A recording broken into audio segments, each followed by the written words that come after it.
কবি গৌতম মণ্ডলের কবিতা প্রাণের ঠাকুর। আধার মুছে আনলো সকাল, দেখছি দেখ আকাশটা লাল। হুগলি জেলার পুণ্যভূমি কামার পুকুর ধন্য, তিনিই তো সেই প্রাণের ঠাকুর, স্বয়ং শ্রীরামকৃষ্ণ। সহজ সরল মানুষটি বেশ, সহজ কথায় দেন উপদেশ। পেঁয়াজ যতই ছাড়িয়ে যাবে, শেষে পাবে শূন্য। তিনিই তো সেই প্রাণের ঠাকুর, স্বয়ং শ্রীরামকৃষ্ণ। ওই যত মত তত পথে পৌঁছে যাবে সেইখানেতে, যাহাই জল তাহাই পানি, নয় তো কিছু অন্য। তিনিই তো সেই প্রাণের ঠাকুর, স্বয়ং শ্রীরামকৃষ্ণ।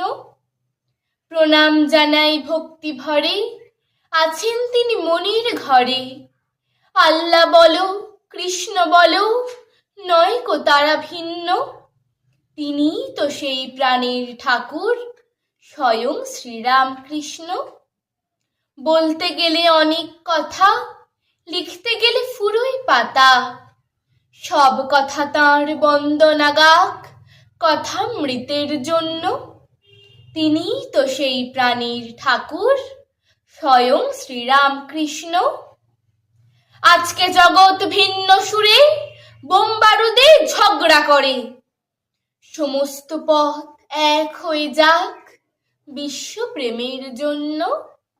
তিনিই তো সেই প্রাণের ঠাকুর, স্বয়ং শ্রীরামকৃষ্ণ।